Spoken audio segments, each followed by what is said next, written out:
नमस्कार मित्रों, history research point पर आप सभी का स्वागत करता हूं। असिस्टेंट प्रोफेसर की टेसरी चल रही है और यह टेसरी संख्या 3 है मित्रों। हमारा ऑफिशियल व्हाट्सएप नंबर डिस्क्रिप्शन में है और यहाँ पर भी शो हो रहा है हमारा ऑफिशियल व्हाट्सएप नंबर। हमारा ऑफिशियल व्हाट्सएप नंबर डिस्क्रिप्शन में भी है और यहाँ पर भी हमारा ऑफिशियल व्हाट्सएप नंबर शो हो रहा है। 8318397276 हमारा ऑफिशियल व्हाट्सएप नंबर है। जो लोग यूजीसी नेट की तैयारी कर रहे हैं, असिस्टेंट प्रोफेसर की तैयारी कर रहे हैं, वह लोग हमसे जुड़ सकते हैं हिस्ट्री सब्जेक्ट से, ठीक है। और ये हमारा ऑफिशियल व्हाट्सएप नंबर है, डिस्क्रिप्शन में हमारा ऑफिशियल व्हाट्सएप नंबर दिया गया है। इसकी जो पूरा कंप्लीट कोर्स और नोट्स है आपका, वह 999 रुपये का है।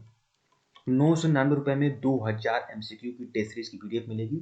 असिस्टेंट प्रोफेसर हिस्ट्री के लिए, यूजीसी नेट हिस्ट्री के लिए 2000 MCQ की पीडीएफ मिलेगी विद नोट्स। जो आपका टेस्ट सीरीज रहेगा फुल एक्सप्लेनेशन के साथ रहेगा। साथ ही साथ आपको नोट्स भी आप लोग को प्रोवाइड कराए जाएंगे।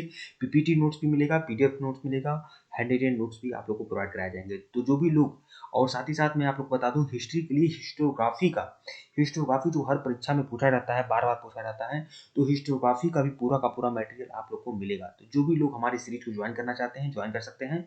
असिस्टेंट प्रोफेसर यूजीसी नेट के लिए जो सीरीज है वह UP, MP, Uttarakhand assistant professor, HPSC, BPSC, RPSC, सभी प्रकार के असिस्टेंट प्रोफेसर की परीक्षा के लिए बहुत ही ज़्यादा लाभान्वित आप लोगों को करेगा।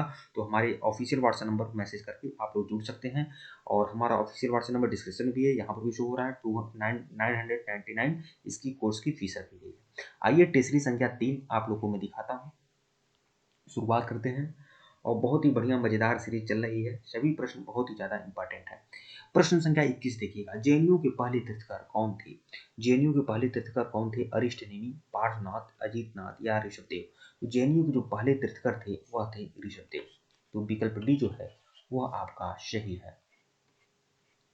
जैन परंपरा के अनुसार वर्तमान में 24 तीर्थकर हैं, जिनका क्रम ऋषभदेव से लेकर भगवान महावीर स्वामी तक है, ठीक है। 24 तीर्थकर हैं। जैन धर्म में वर्णित 24 तीर्थकरों के नाम कौन से हैं? तो ऋषभदेव, अजितनाथ, संभवनाथ, अभिनंदन जी, सुमितनाथ, ठीक है।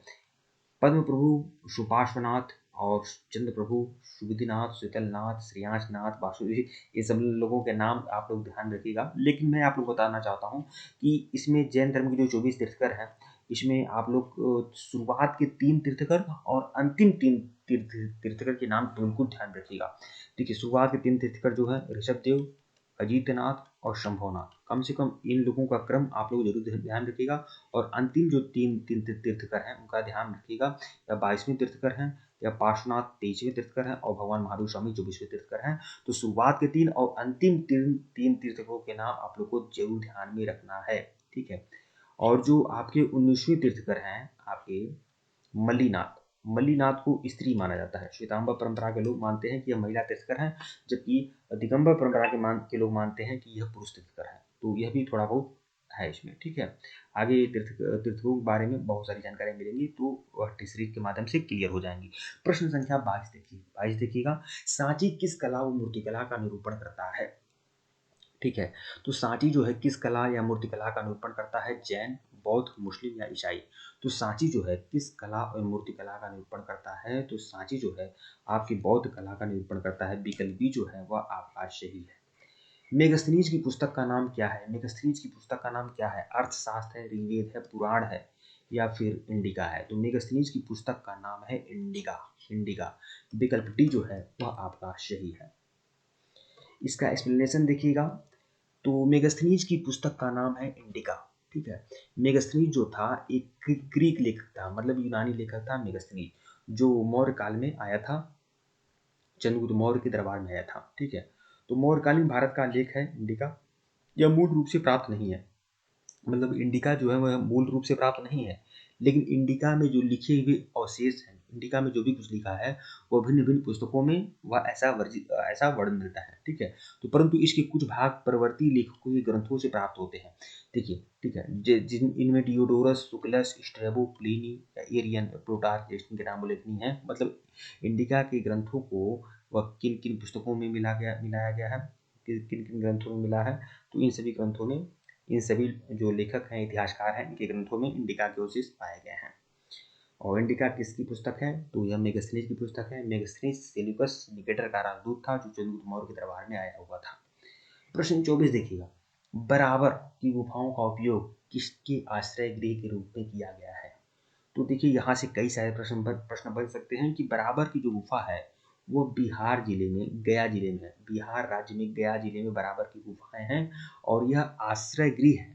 तो बराबर की गुफा जो है निवास स्थल है, निवास स्थान है। किसका किसका था निवास स्थान? आजीविकों का। आजीविक मत के जो अनुयायी थे वह बराबर की गुफाओं में रहते थे। और बराबर की गुफाओं को निवास स्थान के रूप में किसने बनवाया और किसने आजीविकों को समर्पित करवाया था? तो सम्राट अशोक ने। ठीक है, तो विकल्प ए जो है वह आपका सही है। ठीक है, बराबर की गुफाओं का निर्माण अशोक द्वारा 3री शताब्दी ईसा पूर्व में बिहार प्रांत के गया जिले में स्थित बराबर पहाड़ी, देखिए बराबर चट्टानों को काट कर करवाया गया। देखिए गुफाएं वैसे नहीं बनी थी, अशोक ने बनवाया था। आजीविकों को दान देने, आजीविक जो संप्रदाय के लोग थे उनको दान देने के लिए गुफाएं बनवाई गई थी। किसके द्वारा? अशोक के द्वारा। तो बराबर पहाड़ी पर स्थित 4 गुफाओं में से 3 गुफाओं में अशोक के शिलालेख होने से ज्ञात होता है कि 2 गुफाएं अशोक द्वारा अपने शासनकाल के 12वें वर्ष और 19वें वर्ष आजीविकों को दान में दी गई थी। तो 4 गुफा अशोक ने बनवाया था, जिसमें 2 गुफाएं अशोक ने आजीविकों को दान में दी थी 12वें वर्ष और 19वें वर्ष। ठीक है, चौथी गुफा में 5वीं सदी की मौखरी शासक आनंद वर्मा का लेख अंकित है। ठीक है, तो जो बराबर की गुफाएं हैं उसमें जो चौथी गुफा है उसमें मौखरी शासक आनंद वर्मा का लेख भी अंकित मिलता है। ठीक है, तो बराबर की गुफाओं का उपयोग आजीविकों के आश्रय गृह के रूप में किया गया था।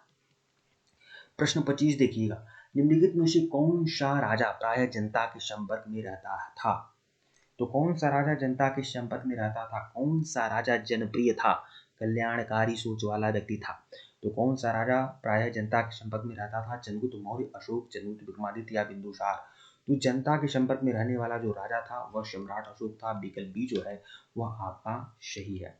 यह जो सीरीज मैं आप लोग को दे रहा हूँ यूजीसी नेट के लिए और साथ ही साथ असिस्टेंट प्रोफेसर की परीक्षा के लिए बहुत ही ज़्यादा इंपॉर्टेंट है, इसे ध्यान में आप लोग रखिएगा।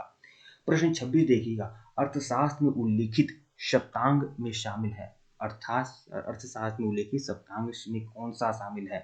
तो अर्थशास्त्र में सप्तांग सिद्धांत दिया गया है। सप्तांग सिद्धांत मतलब राज्य के 7 अंग हैं। राज्य, अमात्य, जनपद, दुर्ग, कोष, जनपद, बल, मित्र। मतलब अर्थशास्त्र में चाणक्य ने बताया है कि 7 सिद्धांत हैं, मतलब 7 अंग हैं। ठीक है, राज्य, अमात्य, राजा, जनपद, कोष, बल, मित्र, ऐसे करके है। ठीक है, मैं भूल रहा हूँ थोड़ा। ठीक है, अर्थशास्त्र में उल्लिखित सप्तांग में कौन शामिल है? तो इसमें आपका संगीत नृत्य तो है ही नहीं, मंत्री और सैन्य, अधीनस्थ, मुद्रा निर्माण से संबंधित कर्मचारी। तो इसमें आपका ये है राजा, क्षेत्र, प्रशासन और कोष। विकल्प ए, राज्य के सप्तांग सिद्धांत में विकल्प ए जो है आपका सही है। ठीक है, राज्य, अमात्य, कोष, दुर्ग, जनपद, बल, मित्र। मैं लिख के दे रहा हूँ, राजा, अमात्य, जनपद, दुर्ग, कोष, बल, मित्र, ऐसे करके कुल 7 सिद्धांत हैं। ठीक है, 7 अंग हैं राज्य के। ठीक है, हाँ हो गए 4 इधर हो गए, 3 इधर हो गए, 7। तो ये माना गया है कि ये 7 अंग हैं, ये 7 अंग हैं राज्य के। ठीक है, तो विकल्प जो है आपका सही है। प्रश्न 27 देखिएगा, तक्षशिला के प्रसिद्ध स्थल होने का कारण था। तक्षशिला के प्रसिद्ध स्थल होने का कारण क्या था? तक्षशिला क्यों प्रसिद्ध था? तक्षशिला जो था वह भगवान राम के वंशजों के द्वारा बनवाया गया था, बसाया गया था। तो तक्षशिला के प्रसिद्ध स्थल होने का कारण क्या था? मौर्यकालीन कला, प्राचीन वैदिक कालीन या गांधार कालीन या गुप्त कालीन? तो तक्षशिला जो है विकल्प सी, गांधार कला के लिए तक्षशिला जो था प्रसिद्ध था। ठीक है, प्रश्न 28 देखिएगा, तक्षशिला विश्वविद्यालय स्थित था। तो तक्षशिला विश्वविद्यालय कहाँ था? पाकिस्तान में, भारत में, बांग्लादेश में या बर्मा में? ये बोलना चाहिए कहाँ है इस समय। देखिए इस तरह की अब ये मिसप्रिंटिंग हो गया है। ठीक है, इस तरह का मिसप्रिंटिंग नहीं होना चाहिए। कहाँ स्थित है? अगर था तो भाई भारत में ही न था, पाकिस्तान की क्या औकात है? पाकिस्तान तब थोड़ी था।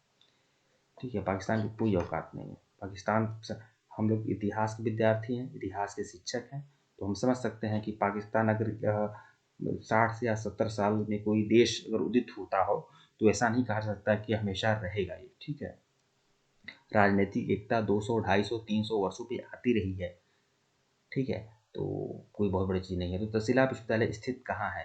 तो ये कहाँ है? तो ये आपका पाकिस्तान में है, ठीक है, विकल्प ए, पाकिस्तान के रावलपिंडी में तहसीला है। तो तहसीला विश्वविद्यालय वर्तमान पाकिस्तान के रावलपिंडी से 18 मील उत्तर की ओर स्थित था।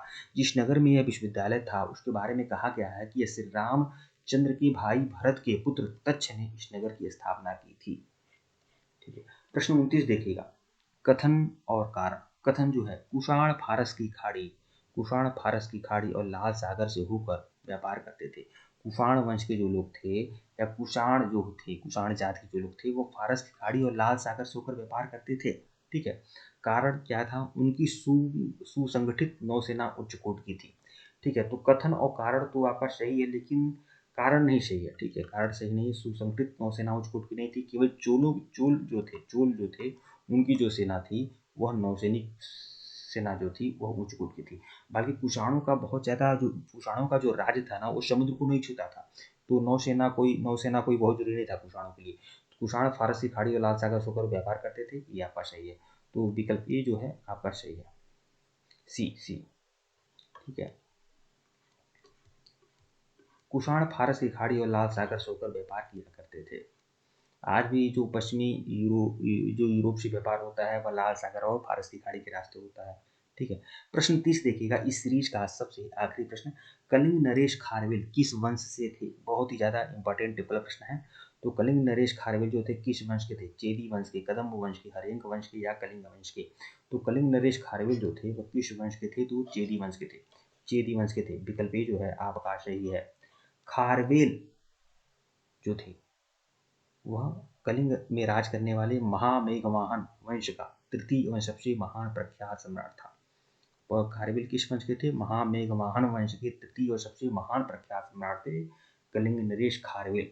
खारवेल के बारे में सबसे महत्वपूर्ण जानकारी कहाँ किस अभिलेख से मिलती है? हाथी गुम्बा अभिलेख से मिलती है, और हाथी गुम्बा अभिलेख को खुदवाया भी कलिंग नरेश खारवेल ने था, ठीक है। 17 पंक्तियों का यह प्रसिद्ध शिलालेख है जहाँ से बहुत सारी जानकारियाँ मिलती हैं, ठीक है। मौर्य साम्राज्य की अवनति के पश्चात कलिंग में चेदी राजवंश का उदय हुआ। तो जब मौर्य राजवंश का अंत हो गया तो कलिंग में किस राजवंश का उदय हुआ? चेदी राजवंश का उदय हुआ, और चेदी राजवंश के ही खारवेल थे। चेदी राजवंश को महामेघवाहन वंश भी कहा जाता है, ठीक है। ठीक है मित्रों, वीडियो को लाइक और चैनल को सब्सक्राइब करिएगा, टेलीग्राम को बिल्कुल ज्वाइन करिएगा, लिंक डिस्क्रिप्शन में दिया गया है। अगर इसके पहले का वीडियो नहीं देखे हैं तो प्लेलिस्ट में जाइएगा, UGC NET assistant professor history test के नाम से प्लेलिस्ट बनी हुई है, जाइएगा देखिएगा। ये हमारा ऑफिशियल व्हाट्सएप नंबर है 8318397276। हमारे ऑफिशियल व्हाट्सएप नंबर पर मैसेज कर लीजिएगा। अगर आपको यूजीसी नेट और असिस्टेंट प्रोफेसर हिस्ट्री का कंप्लीट कोर्स चाहिए तो आप लोग ज्वाइन कर सकते हैं। केवल 999 रुपये की सीरीज है, इसमें आप लोग को 2000 MCQ की टेस्ट सीरीज की PDF मिलेगी विथ फुल एक्सप्लेनेशन के साथ ही साथ नोट्स और टेस्ट सीरीज भी आप लोग को प्रोवाइड कराया जाएगा। तो जो भी लोग ज्वाइन करना चाहते हैं ज्वाइन कर सकते हैं। धन्यवाद आप लोग को।